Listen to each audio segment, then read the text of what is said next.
The constant pressure to be happy. Have you ever felt a constant pressure to be happy? As if any sign of sadness were an error, a deviation that needs correction? We live in a society where smiles are mandatory and sadness is taboo. Social media overflows with carefully edited images of perfect lives, while self-help books promise magical formulas for well-being. But what if all this is merely a collective theater? In this essay, we explore a brutally honest perspective on happiness, or rather, on its illusion. Could it be that we're seeking happiness in all the wrong places? The dictatorship of the perpetual smile. We live in times where smiling has become an obligation and sadness, a taboo. Self-help books promise magical formulas for well-being. Social networks are filled with carefully edited images of perfect lives. And if someone dares to show discouragement, they quickly receive advice to think positive. But what if we're all trapped in a collective illusion? The cultural imperative to be happy has never been as pronounced as it is now. Bookstores display endless shelves of books, promising the secret to happiness in 7 steps, 21 days, or any other attractive formula. Podcasts, motivational speeches, and happiness coaches proliferate as never before in history. The personal development industry moves billions annually, sustained by the promise of a permanently happy and fulfilled life. Meanwhile, antidepressant medications are prescribed on an unprecedented scale. Suicide rates increase globally, and anxiety disorders affect an ever-growing portion of the population. This paradox evidences an uncomfortable truth. The more obsessively we pursue happiness as a permanent state, the more it seems to escape us. A pessimistic perspective. A profound German philosopher of the 19th century viewed this unbridled pursuit of happiness as a fundamental trap of human existence.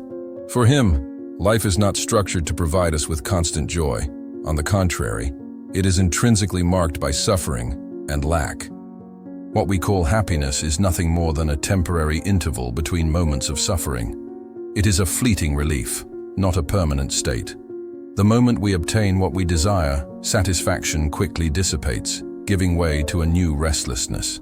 Thus, we spend our entire lives chasing after something that, when finally achieved, loses its shine almost immediately. This thinker developed the concept of the pendulum of life.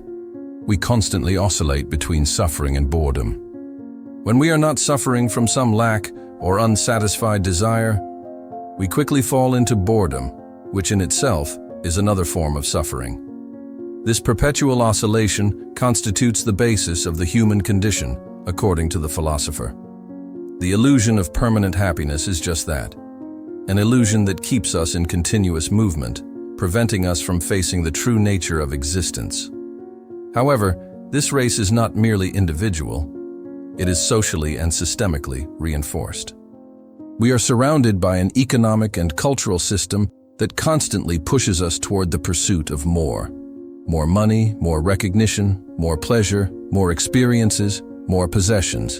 And if someone stops and questions this dynamic, they are soon seen as strange, someone who doesn't know how to live or who needs help. But are we really living, or just frantically occupying ourselves to avoid facing the fundamental emptiness of existence? The illusions of perception and the social theater. Often, we are led to see the world through unrealistic expectations and distorted filters. Is what we see real, or merely a reflection of what we wish to see? Our perception of reality is constantly shaped not only by our senses, but also by the social narratives we have internalized since childhood. Modern society has structured itself as a grand stage where each individual meticulously interprets a role. Happiness, success, fulfillment, all carefully staged to appear authentic and natural.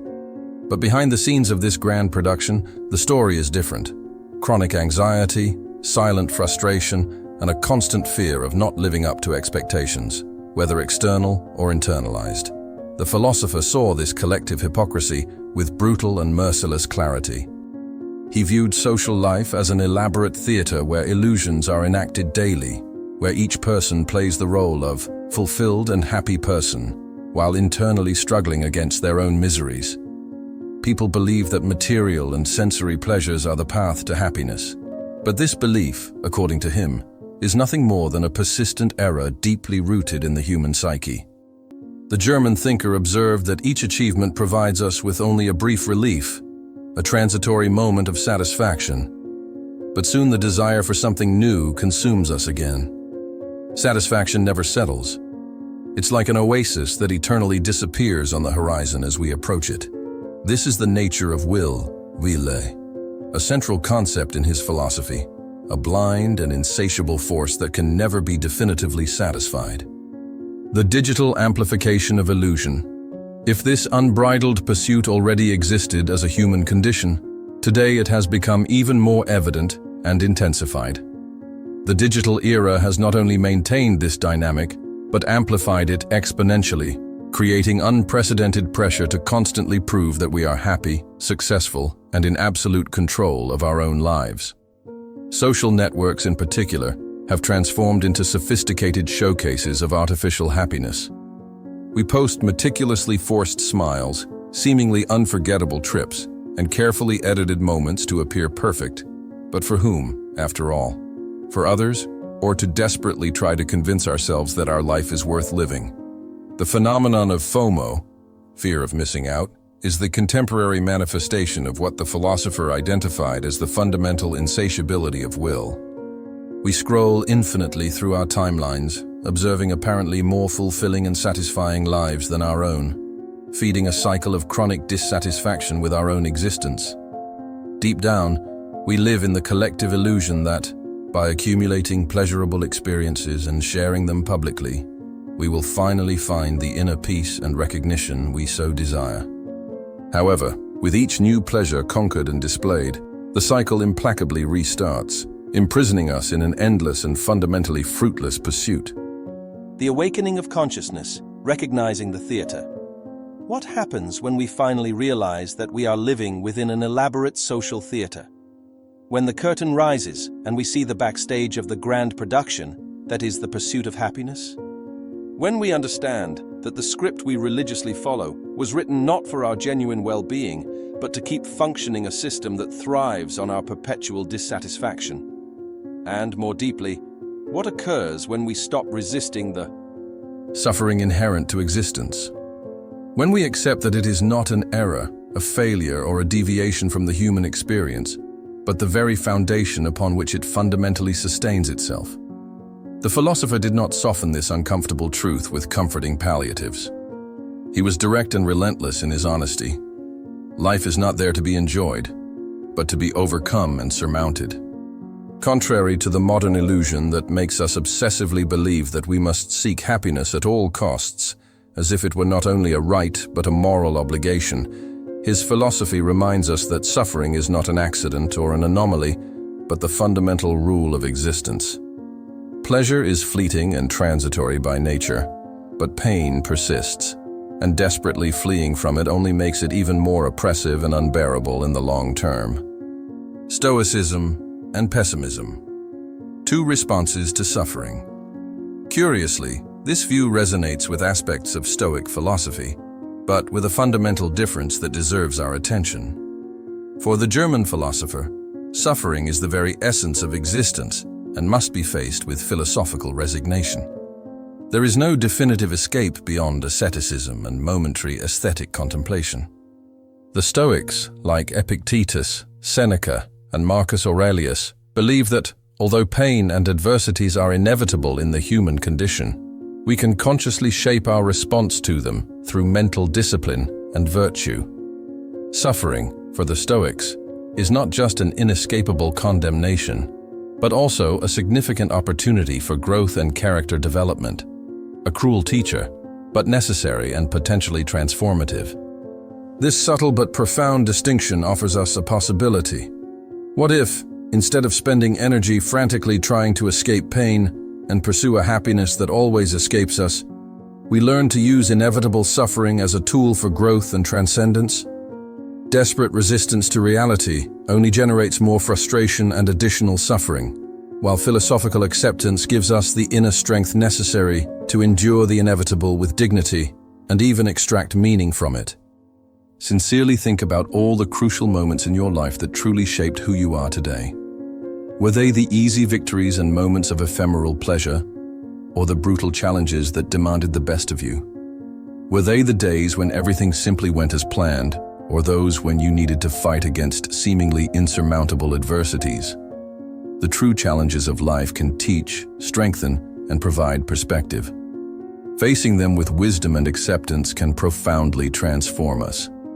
Perhaps the philosopher was fundamentally right in stating that life must be overcome and surmounted, not merely passively enjoyed. But this means, against the radical pessimism of the philosopher, that we can effectively overcome it through understanding and acceptance.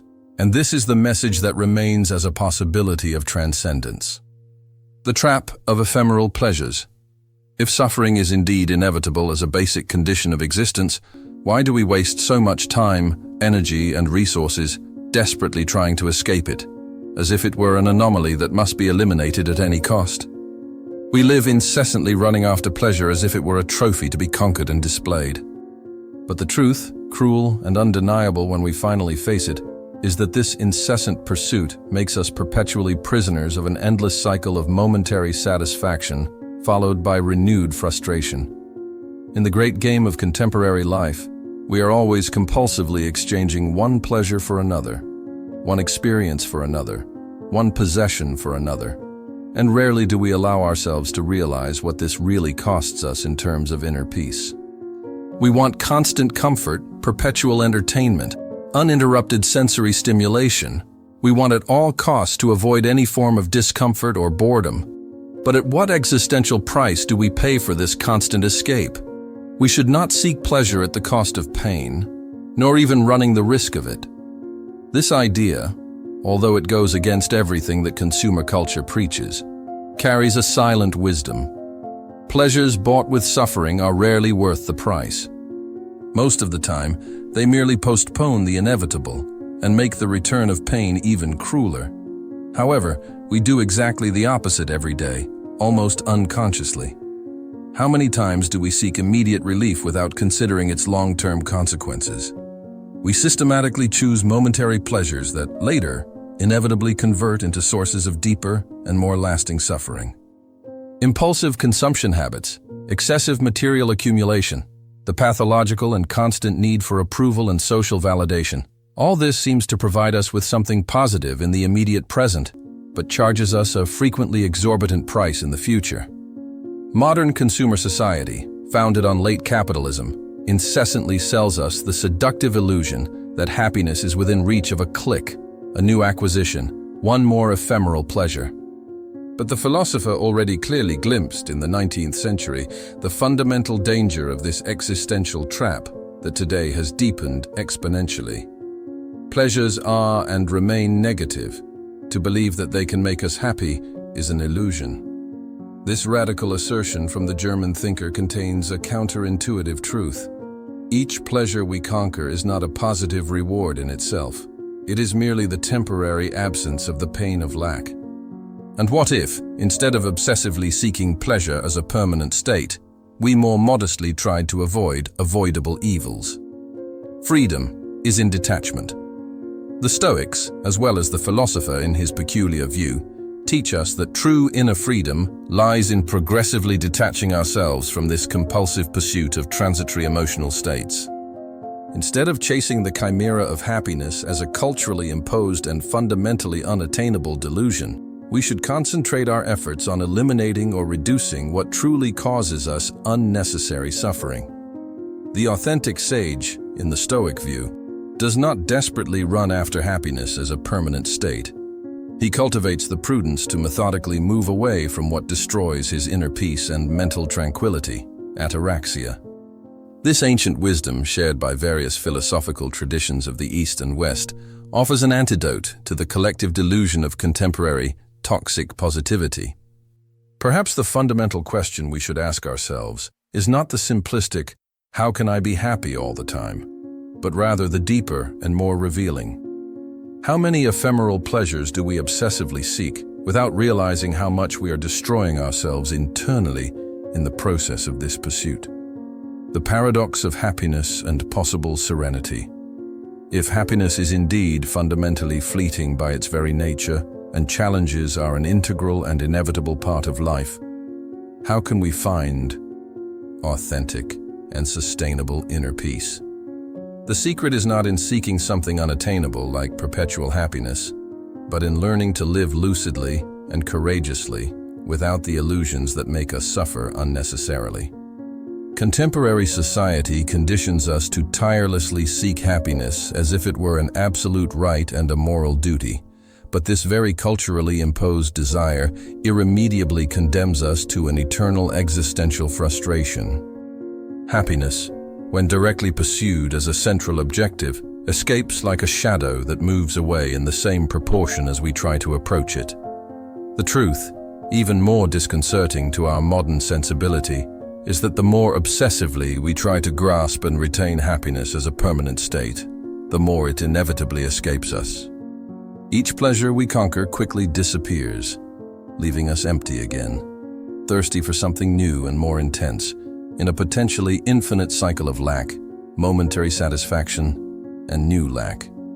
But there is possibly a philosophical way out of this dilemma. Instead of perpetually enslaving ourselves to the compulsive desire for what is fundamentally unattainable as a permanent state, we can progressively free ourselves by consciously eliminating what causes us unnecessary suffering. Avoiding suffering does not mean merely passively fleeing from inevitable pain, but also learning to enjoy with gratitude and presence the transitory moments of peace when they naturally arise, without trying to grasp or eternalize them. If we cannot control the inevitable storms of life, at least we can cultivate the wisdom to fully value the natural instants of calm, without the anxiety that they will end. True existential fulfillment does not come from the incessant and frantic pursuit of sensory pleasure and external validation, but from inner growth, deep understanding of the nature of reality, and continuous improvement of being. True wisdom is not in stubbornly running after an illusory and eternally elusive happiness, but in patiently cultivating a state of mind that allows us to face life with serenity, acceptance, and lucidity. And in doing so, without directly seeking it, perhaps we will find what we have always, deep down, really sought. Not ephemeral happiness, but lasting inner peace. The acceptance of reality as it fundamentally is, without consoling illusions, without the compulsive need to prove happiness to others and to ourselves, provides us with something that transitory pleasure can never truly offer: serenity. And perhaps, by paradoxically stopping to obsessively seek happiness as the central objective of existence, we will discover that mental tranquility was potentially within our reach all along. In this philosophical journey, we've explored the uncomfortable truth about our modern obsession with happiness. Rather than continually chasing an elusive emotional state, perhaps wisdom lies in accepting life's inherent duality: joy and suffering, pleasure and pain, fulfillment and emptiness. The next time you feel pressured to display happiness or consume the latest promise of fulfillment, pause and consider: is the secret to a better life found in pursuing happiness, or in eliminating that which makes us suffer unnecessarily? The answer, as with most profound questions, likely lies not in extremes, but in balanced understanding and acceptance of life's fundamental nature. And for you, who has reached this point in this philosophical reflection, what would be the true secret to a more conscious and fulfilling life? The incessant pursuit of positive emotional states, or the serene acceptance of the dual nature of existence? If this reflection has touched you, like the video, share in the comments what silence represents for you, and subscribe to the channel.